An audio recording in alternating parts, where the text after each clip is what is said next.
Nouvelle session d'information sur les antennes de la Centrale Radio-Télévision. Madame, Messieurs, bonjour et bienvenue. À la une de cette session informative, le chef de l'État des Congolais Félix-Antoine Tshisekedi Tshilombo a pris part de manière active au 23e sommet sur les COMESA qui s'est tenu à Bujumbura, capitale du Burundi, la journée de ce jeudi 31 octobre de l'année en cours. Et dans son speech, le chef de l'État Félix-Antoine Tshisekedi Tshilombo appelle à la promotion de la paix dans la région pour une intégration réussie à suivre dans cette session informative.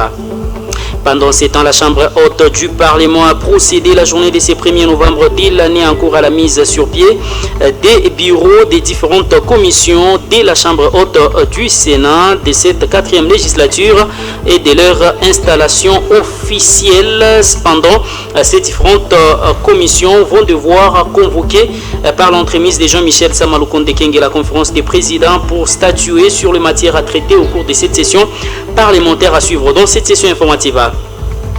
Les débats sur les changements ou le maintien de la Constitution continuent à faire des échos dans la classe politique RD congolaise. La réaction d'Augustin Kabouya qui dit non à toute interdiction de la classe politique et de la population qui réfléchit dans le sens d'échanger la Constitution au détriment des intérêts égoïstes de certains acteurs politiques de la République démocratique du Congo. En réaction, les porte-paroles de Moïse Katumbi Chapou et Olivier Kamitatou accusent l'UDPS de vouloir toucher à l'article 220 de la Constitution de la République démocratique du Congo qui n'empêche en rien au président de la République de matérialiser ses promesses des campagnes à suivre dans cette session informative. Voilà tout pour les titres, Madame, Messieurs.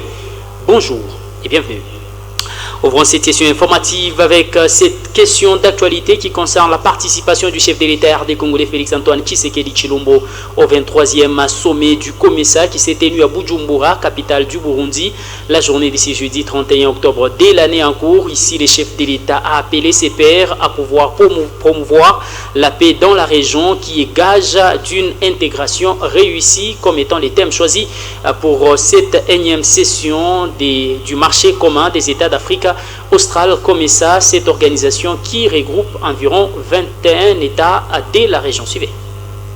C'est un rendez-vous respecté ici à Bujumbura au Burundi, pays hôte du 23e sommet des chefs d'État et des gouvernements de pays membres du marché commun de l'Afrique orientale et australe. Les chefs d'État de pays membres ont fait leur entrée dans la salle de conférence et Félix-Antoine Tshisekedi Tshilombo, président de la RDC, s'est installé aux côtés de ses pairs. Dans son mot de bienvenue, le président de la République du Burundi a appelé les sommets à développer l'agriculture, l'exploitation minière et le tourisme qui sont un atout à valoriser tout en privilégiant l'intégration régionale. Évariste Ndayishimiye a appelé également les sommets à la solidarité pour bâtir une paix durable garantissant la sécurité régionale tout en plaidant pour la paix à l'est de la République démocratique du Congo.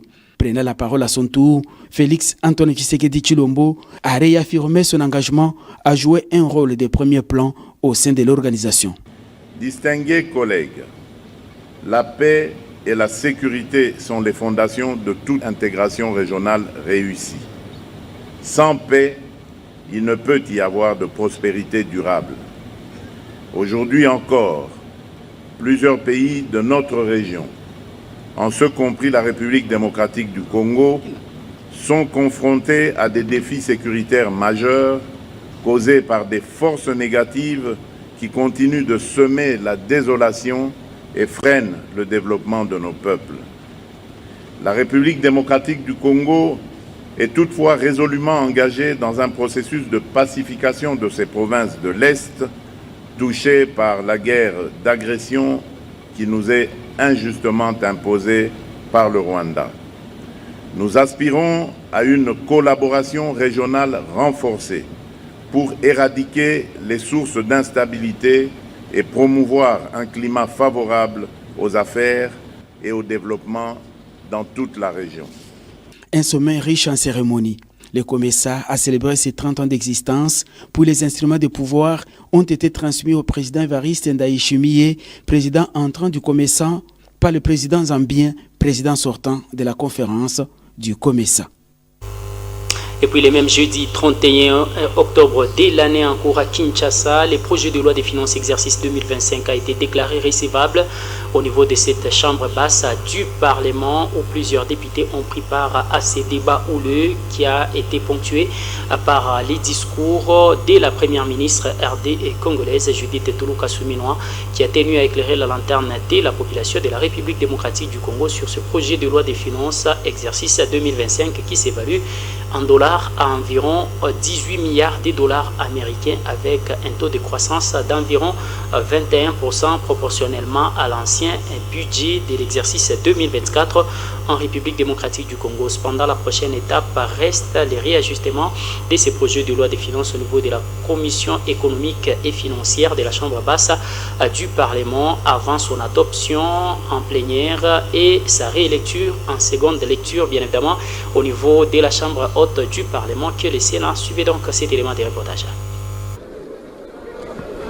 La plénière de la Chambre basse du Parlement a examiné le jeudi 31 octobre 2024 le projet de loi des finances exercice 2025 porté par la chef du gouvernement Judith Suminwa Tuluka. Dans sa communication, le président de l'Assemblée nationale, le professeur Vital Kamerhe, a invité l'exécutif national à la redéfinition de la place des ressources naturelles dans l'économie nationale sans sous-estimer les secteurs extractifs car, a-t-il rappelé, la dépendance excessive à ces ressources expose la nation aux nombreux risques. Les défis actuels auxquels notre pays est confronté, qu'ils soient socio-économiques, politiques, sécuritaires, exigent de nous une gestion budgétaire plus dynamique, plus innovante et surtout adaptée à notre contexte en perpétuelle évolution. Je m'inscris dans la ligne tracée par son Excellence, Monsieur le Président de la République, chef de l'État, Félix Tshisekedi Tshilombo, qui consiste à focaliser nos efforts sur la relance de l'appareil productif national pour assurer une croissance durable et résiliente. Pendant plus de 50 minutes, la première ministre Judith Suminwa Tuluka a présenté aux élus du peuple les projets de budget pour l'exercice 2025 qui s'élève à 49 milliards 846 millions de francs congolais, soit environ 18 milliards de dollars américains, un accroissement de 21,6% par rapport au budget de l'exercice 2024. Le programme d'action du gouvernement couvrant la période 2024-2028 et repose sur les 6 piliers stratégiques qui ont pour but de créer davantage d'emplois et de protéger le pouvoir d'achat des ménages, de protéger le territoire national et assurer la sécurité des personnes et de leurs biens, d'aménager le territoire national pour optimiser la connectivité, de garantir l'accès aux services sociaux de base, de renforcer l'efficacité des services publics et de gérer de manière durable et responsable l'écosystème de la République démocratique du Congo face aux enjeux des changements climatiques. Les recommandations les plus récurrentes ont été l'intégrité territoriale, l'augmentation du budget alloué à l'amélioration des infrastructures, pour ne citer que cela.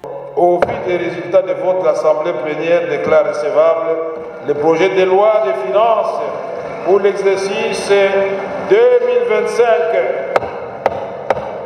Au terme de 10 heures de débats houleux menés dans la logique de la défense des intérêts du peuple congolais, la première ministre Judith Suminwa a rencontré les préoccupations des élus nationaux qui par la suite se sont prononcés à l'unanimité pour l'adoption de ce projet de loi des finances exercice 2025 qui a été envoyé à la commission ECOFIN de l'Assemblée pour son examen approfondi. Et puis je vous ai dit en luminaire de cette session informative que la Chambre haute du Parlement, que le Sénat de la République démocratique du Congo a procédé à la mise sur pied des différents bureaux, des différentes commissions de cette Chambre haute du Parlement de la 4e législature en République démocratique du Congo. 10 bureaux au total qui seront conviés bien évidemment à une séance d'adoption des différentes matières à pouvoir traiter au cours de cette session parlementaire de septembre de l'année en cours. Ici, donc, les tableaux s'affichent complets. Question de permettre à la Chambre haute de fonctionner de manière régulière au niveau de la RDC. Suivez donc cet élément de reportage. Sous la conduite de Jean-Michel Samalou Kondekenge, président de la Chambre haute du Parlement, les sénateurs réunis en plénière ce vendredi 1er novembre de l'année en cours ont procédé à la mise en place définitive et l'installation officielle des membres des bureaux, des commissions permanentes et du comité de conciliation et arbitrage du Sénat pour cette 4e législature.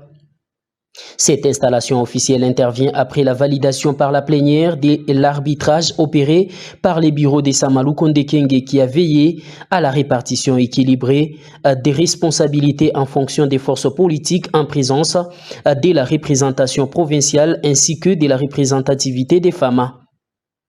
À cet effet, après éclatement en commission ayant eu chacune des échanges et discussions approfondies en son sein et entre ses membres, la plénière a pris acte des compositions de chacune et adopté l'occupation des postes de direction des commissions permanentes du Sénat comme suit. Premier poste, l'UDPS, Lodi Mongo Jules, chapeaute la commission politique, administrative, juridique et droits humains. Deuxième poste, la commission des relations avec les institutions provinciales et entités territoriales décentralisées est présidée par les rénovateurs Vango Kisongo Babi.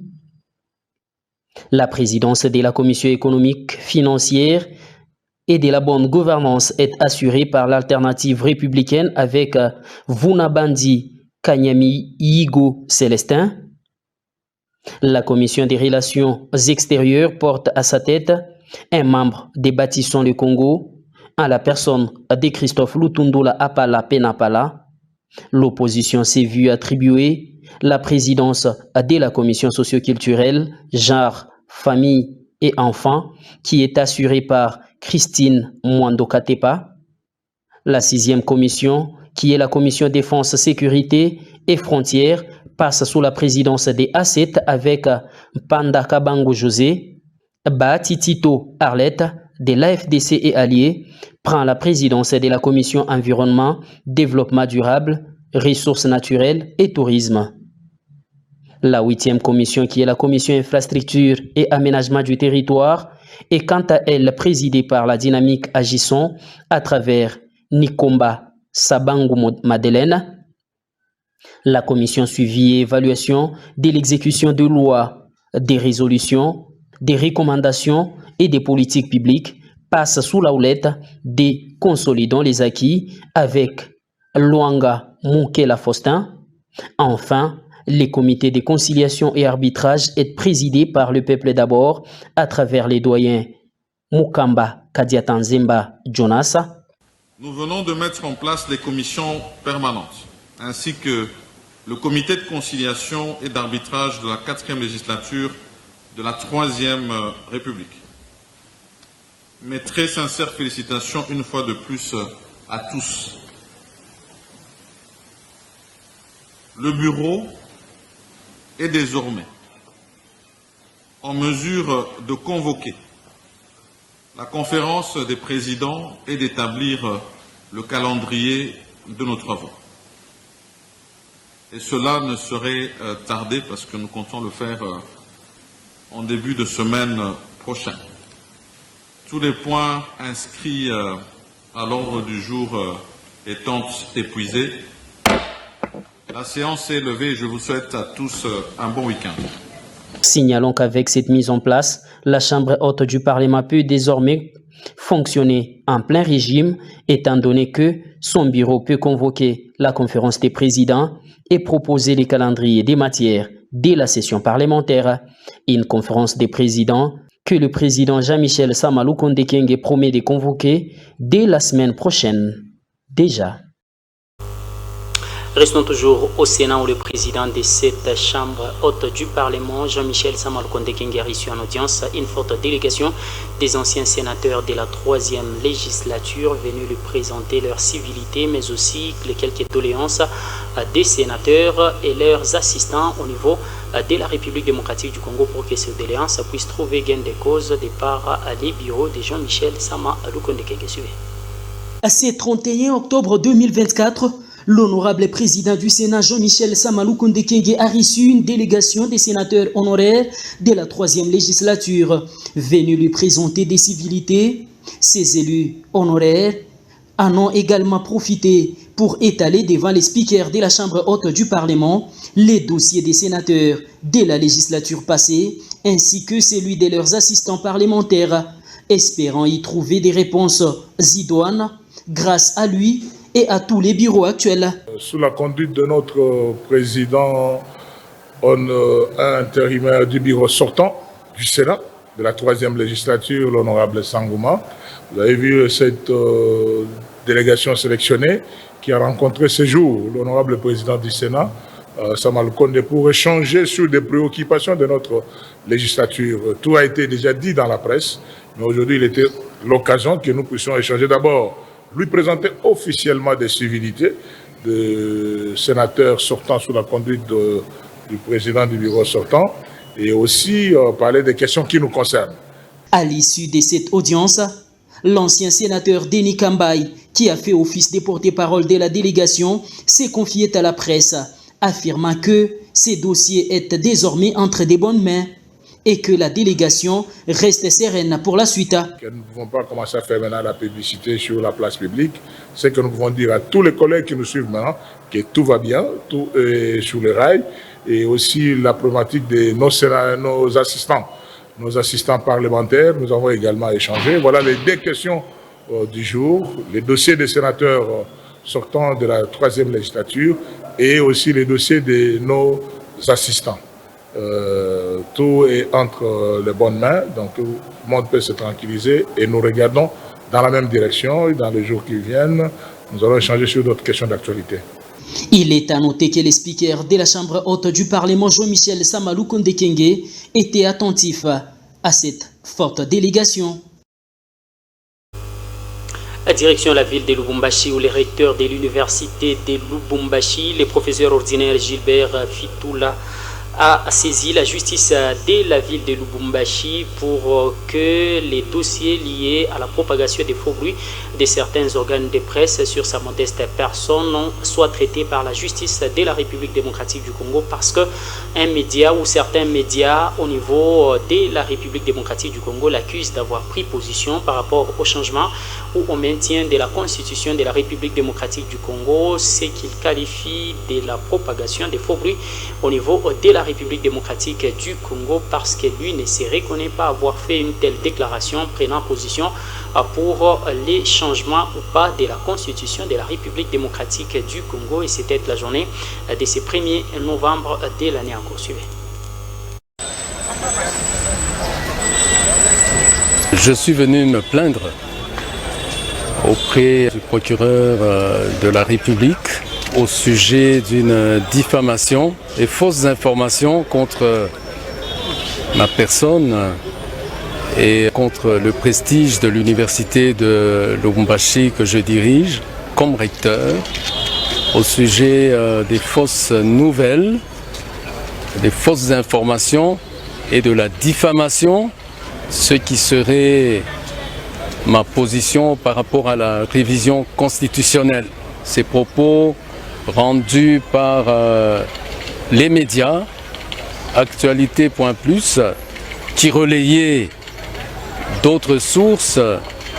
Ces propos sont clivants, tendancieux, diffamatoires bien entendu, d'allure à me présenter comme en contradiction à ce que on peut attendre finalement de mes responsabilités comme chargé d'entretenir et de porter la cohésion sociale à partir de l'université de Lubumbashi.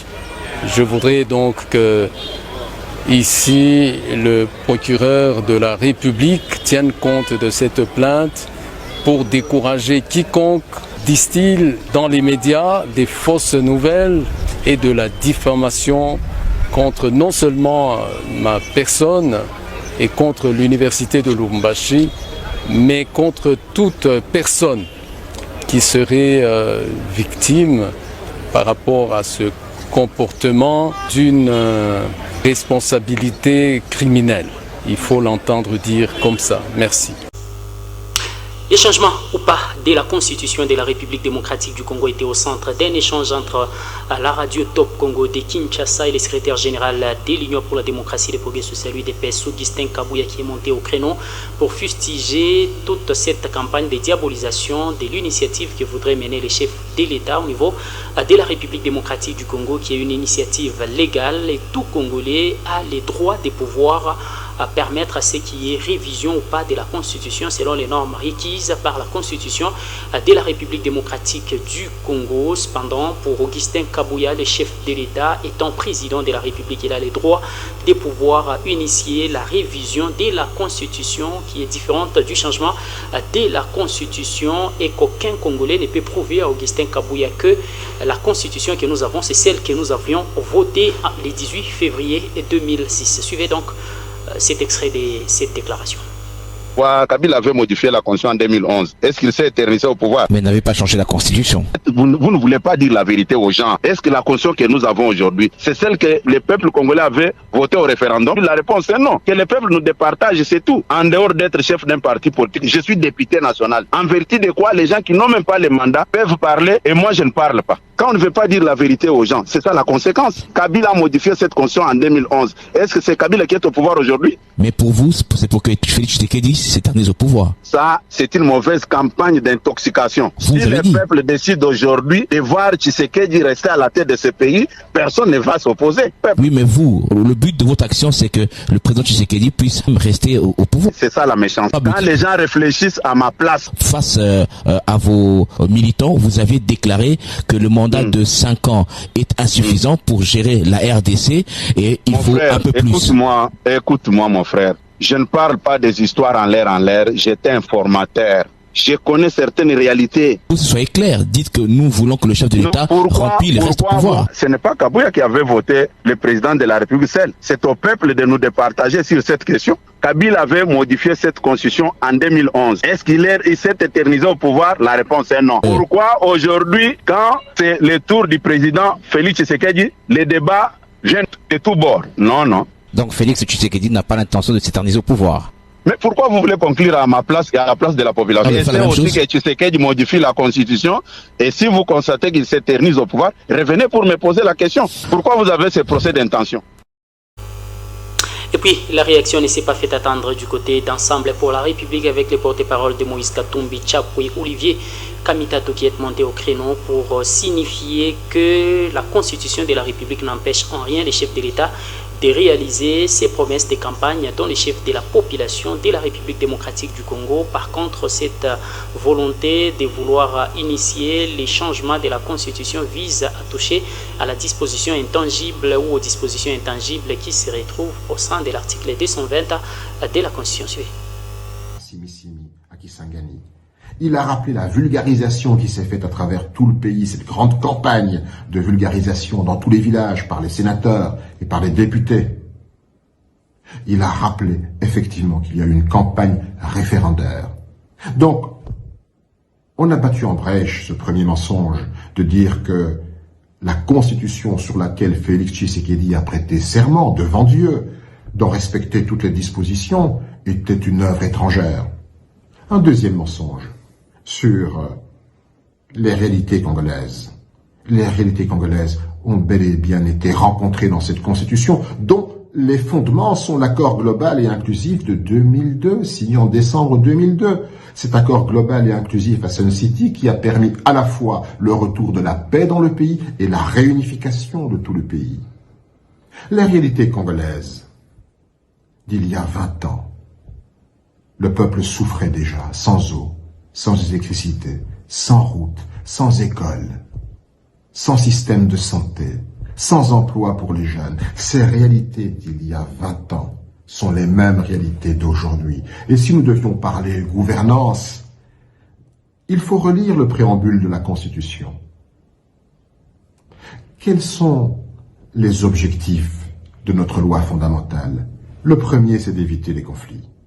Si la Constitution était rigoureusement appliquée, il n'y aurait pas de guerre à l'Est. Le deuxième, c'est de garantir l'état de droit, la séparation des pouvoirs, l'indépendance de la justice. Le troisième, c'est d'assurer un fonctionnement harmonieux des institutions. Le quatrième, c'est de veiller à la bonne gouvernance.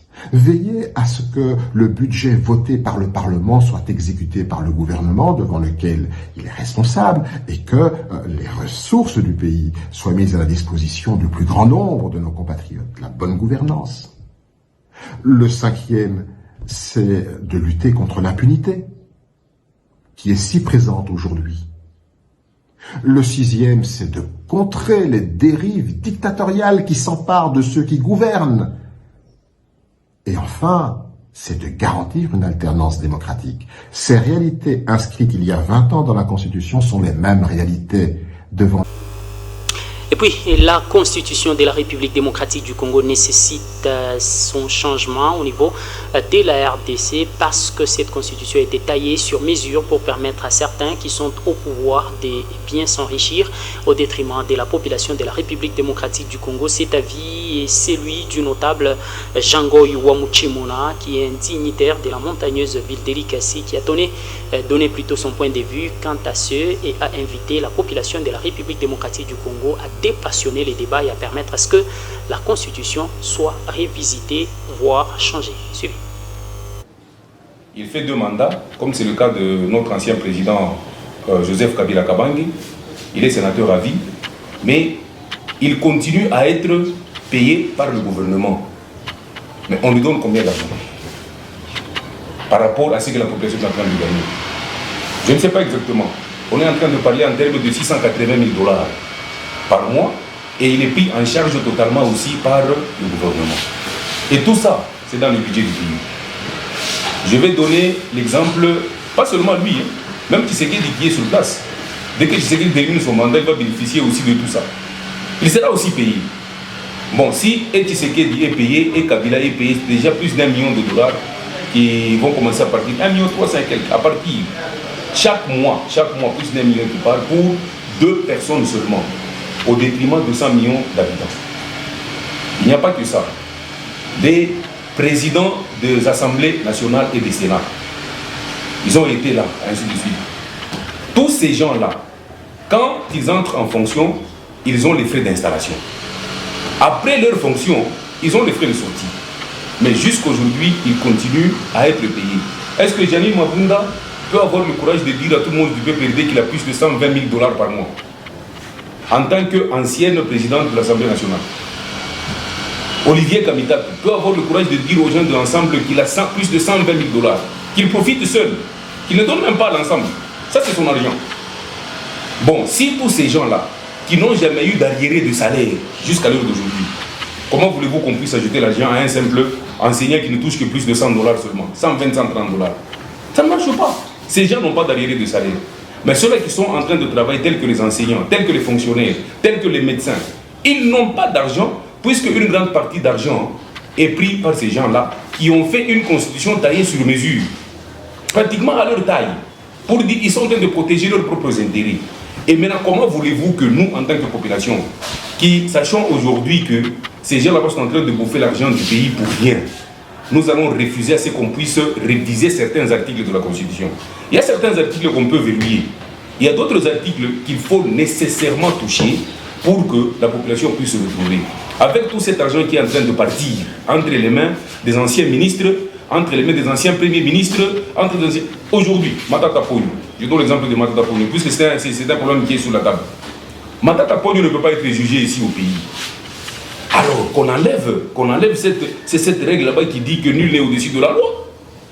Comment est-ce qu'on ne peut pas juger Matata Ponyo? Après avoir détourné plus de 200 millions de $, il arrive dans tel tribunal, le tribunal se prononce incompétent de juger Matata Ponyo. On va dans un autre tribunal, il est incompétent. Pourquoi? Puisqu'il y a une loi qui dit qu'un ancien Premier ministre, pendant son exercice et après son exercice, ne peut pas être poursuivi.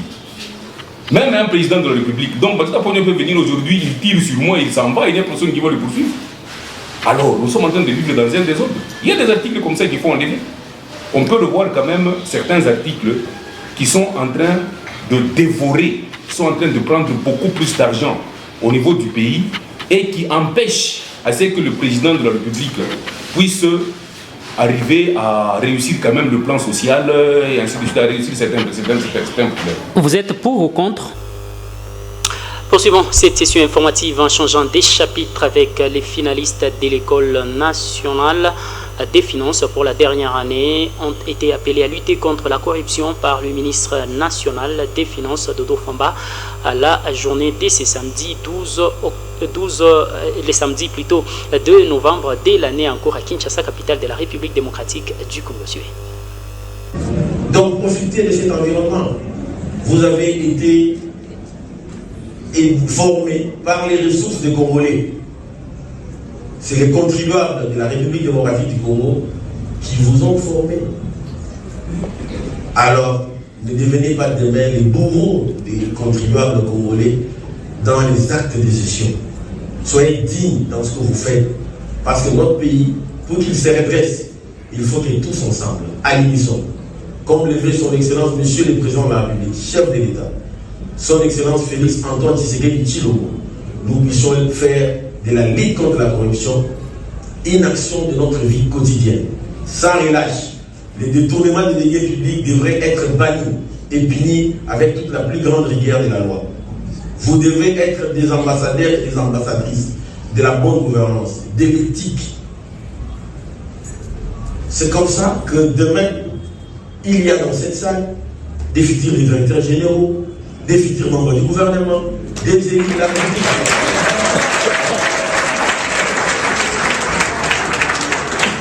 Notre pays a besoin de la contribution de tout un chacun. Nous avons besoin que ceux qui président à la tête de nos structures soient des dignes fils et des dignes filles de cette nation, des hommes et des femmes qui portent des valeurs. Vous allez constater que dans les actions que je vais mener à la tête de... Et puis, 677 lauréats ont été sélectionnés dans le cadre du programme des bourses, programme national des bourses Excellentia pour la province du Lualaba. Ces lauréats venus de toutes les contrées de cette province de la République démocratique du Congo ont pris part à ces concours dans la ville de Kolwezi sous la houlette de la première dame de la République démocratique du Congo, Denise Nyakero Tshisekedi. Ces programmes s'intitulent Excellentia Lualaba Aboura. Suivez. Ils sont repartis en 2 sites, à savoir la salle des plénières de l'Assemblée provinciale du Lualaba et l'amphithéâtre de l'alternance Kabila Tshisekedi de l'université de Kolwezi. Ces impétrants venus de tous les coins de la province du Lualaba, sans exception aucune, compétissent pour figurer sur la shortlist des lauréats de cette 3e édition. La seule condition de participation, avoir obtenu au moins 70% à l'examen d'État édition 2023-2024. Une raison pour chacun d'eux d'être motivé à ne pas rater cette ultime opportunité qui se présente ce samedi 2 novembre 2024. Pour une première fois, le Lualaba enregistre un véritable record en termes de participants, contrairement aux éditions passées, d'après la gouverneure de province Fifi Masuka Saini, qui a en outre exprimé sa reconnaissance envers la première dame pour son engagement à promouvoir l'excellence dans l'éducation. Distinguée première dame, la maman d'amour qui se déplace pour ses enfants, acclamons très fort pour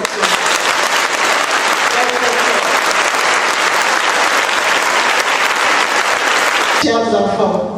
La distinguée première dame, le souci qu'elle a toujours, c'est de pouvoir faire de vous des excellents dans notre République. Hier, il y avait peu d'enfants. Maman, ces enfants vont des exploits à l'exploit et la province vous dit merci parce que vous les avez encouragés. Hier, nous étions dans une petite salle. Aujourd'hui, nous sommes dans une grande salle. Au nom de la province du Lualaba, à mon nom propre, je vous dis encore merci, que l'Éternel Dieu de grâce continue à vous bénir, à vous donner ce grand amour pour tous les enfants de notre République. Que Dieu vous accompagne. Dans la salle des plénières de l'Assemblée provinciale du Lualaba, premier site choisi de cette activité du jour, la première dame Denise Nyakero, toute détendue, se livre à cœur ouvert aux candidats avec des mots d'encouragement. Merci à vous, les enfants, les jeunes qui êtes là. Je suis venue spécialement pour vous encourager et vous dire que c'est possible. Et vous avez une chance parce que vous avez une maman qui est à la tête de votre province qui vous donne cette opportunité de continuer vos études dans l'excellence. Est-ce que vous en êtes conscient? Oui. Très bien. Donc, Vous avez travaillé, vous avez eu plus de 70%, n'est-ce pas chacun ici? Oui. Voilà, donc rien n'est impossible. Je sais que vous pouvez le faire parce que vous avez un objectif. Et comme je le dis toujours, le Congo de demain ne se fera pas sans vous. Parmi vous, il y a des futurs gouverneurs. Parmi vous, il y a des ministres, il y a même des présidents.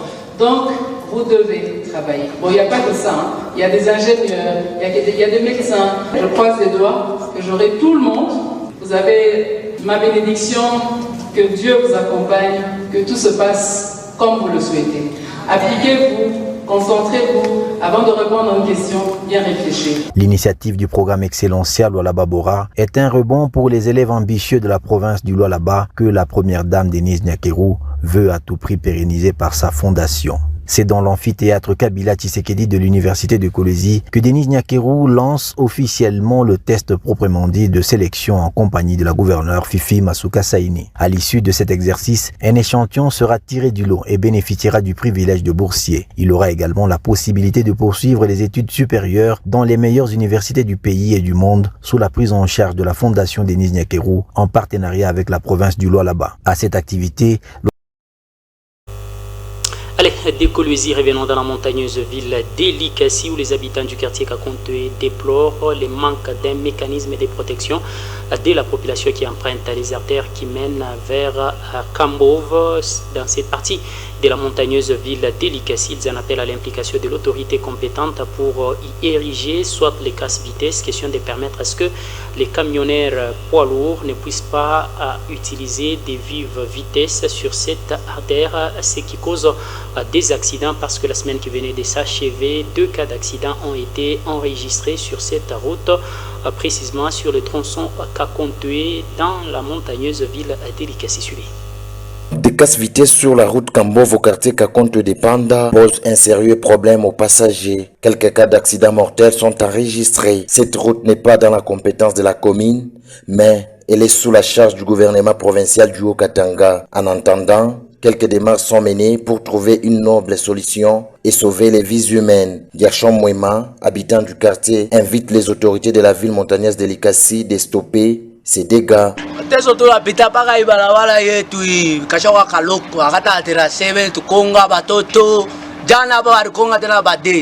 juzi bade sasa kumbe tutafanya jengo twalomba makasi vitesse baeke mbalabala et puis tunenepeshe kona balabala keka loko. Peu à peu, le gouvernement provincial du Haut-Katanga manifeste la volonté d'émerger cette province sur tous les plans.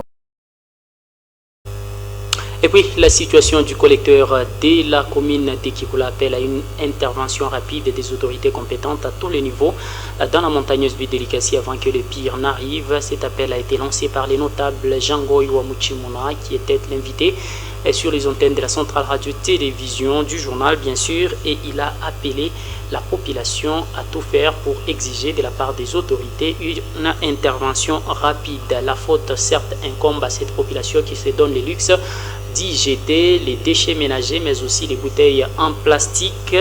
Mais comme la situation se présente, il y a lieu de chercher une solution rapide avant que le pire n'arrive. Suivez. Je pense que l'État doit d'abord intervenir afin d'éviter le pire. Il y a eu pluie 2 fois seulement. Pour la première fois, il y avait quelques eaux là-bas qui sont entrées dans des parcelles ainsi. Mais la deuxième pluie, qui a été un peu intense par rapport à la première, les gens n'ont pas su vendre au marché puisqu'il y a eu des débordements. Et là, nous sollicitons quand même l'intervention de l'autorité urbaine pour qu'on puisse arranger cette situation là-bas. Qu'on arrange la situation, qu'on essaie un peu d'enlever toutes les saletés au niveau du collecteur pour que les pluies puissent quand même passer. C'est pratiquement au mois de décembre, au mois de janvier, février, qu'il y aura des fortes pluies. Nous ne voulons pas perdre nos frères au niveau du Kipoli.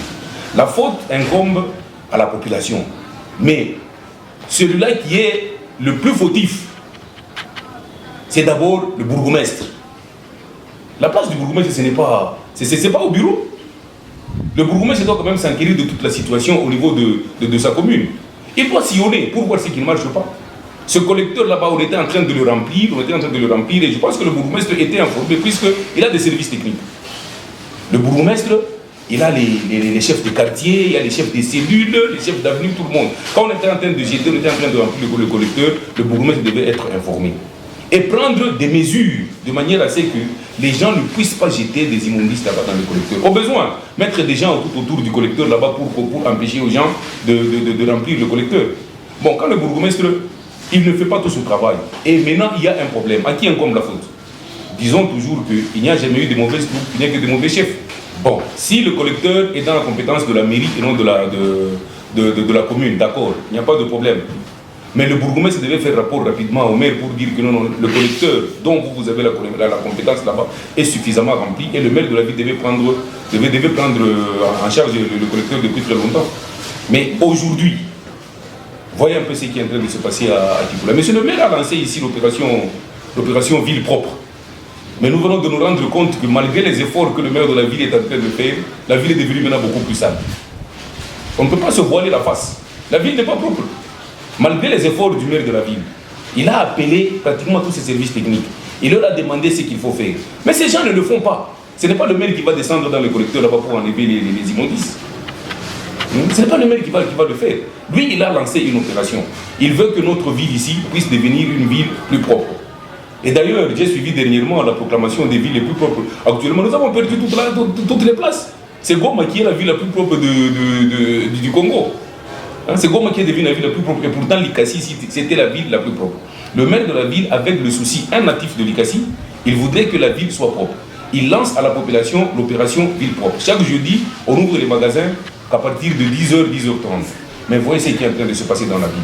La population n'a pas compris. Et je pense que la population peut aider le maire de la ville pour que nous puissions quand même retrouver notre place dans le temps. La population n'a pas compris, la population est en train de faire n'importe quoi. Et je pense que ce qui manque, on n'a pas mis des gens qui peuvent arriver à surveiller les autres. Et vous, en tant qu'opérateur, vous devez peut-être organiser beaucoup plus d'émissions sur la salubrité publique. C'est que les gens doivent faire. Il y a des poubelles un peu partout. Comment est-ce que la population jusqu'aujourd'hui ne connaît pas l'usage des poubelles à Likasi? Ça, c'est vraiment marrant. Il faut connaître vraiment la connaissance des poubelles. Quand vous mangez quelque chose, vous jetez dans la poubelle, et ainsi de suite. Et je pense que ça nous éviterait tout ça. C'est ce que notre maire est en train de chercher. Que notre ville puisse redevenir propre. Malgré les efforts qu'il est en train de fournir, mais apparemment, les gens ne le suivent pas. Allez, place à présent, rappel des titres. Le chef de l'État RD congolais Félix-Antoine Tshisekedi Tshilombo a pris part au 23e sommet sur les COMESA qui s'est tenu à Bujumbura, capitale du Burundi, la journée de ce jeudi 31 octobre de l'année en cours. Et dans son speech, le chef de l'État RD congolais a appelé ses pairs à la promotion de la paix dans la région pour une intégration réussie. Un élément que vous avez suivi dans cette édition de vos nouvelles. Et puis vous avez suivi que la Chambre haute du Parlement a procédé la journée de ce 1er novembre de l'année en cours à la mise sur pied des bureaux des différentes commissions de la Chambre haute du Sénat de cette 4e législature et de leur installation officielle. Cependant, la conférence des présidents peut désormais être convoquée et siéger légalement pour statuer sur les matières à traiter au cours de cette session parlementaire. Et puis vous avez suivi que le secrétaire général de l'Union pour la démocratie et le progrès social UDPS, Augustin Kabouya, était l'invité de nos confrères de la radio Top Congo sur la question liée au changement ou pas de la constitution de la République démocratique du Congo pour accorder un 3e mandat à Félix-Antoine Tshisekedi Tshilombo. Faux rétorque Augustin Kabouya qui demande à tout Congolais de lui prouver que la constitution que nous avons actuellement, c'est celle que nous avions votée le 18 février 2006. Vous avez suivi aussi la réaction d'Olivier Kamitatou qui estime que ce n'est pas la constitution qui empêche au chef de l'État de réaliser ses promesses de campagne auprès de la population RD et congolaise. Madame, Messieurs, voilà ce qu'a constitué l'essentiel de cette session informative sur les antennes de la Centrale Radio-Télévision. Si vous l'avez aimé, dites donc merci à la grande équipe rédactionnelle de votre chaîne, mais aussi et surtout à Christian Ezemo pour sa bonne réalisation de cette édition de vos nouvelles sur les antennes de la Centrale Radio-Télévision. À tous, mais également toute agréable et bonne suite de nos programmes chez vous.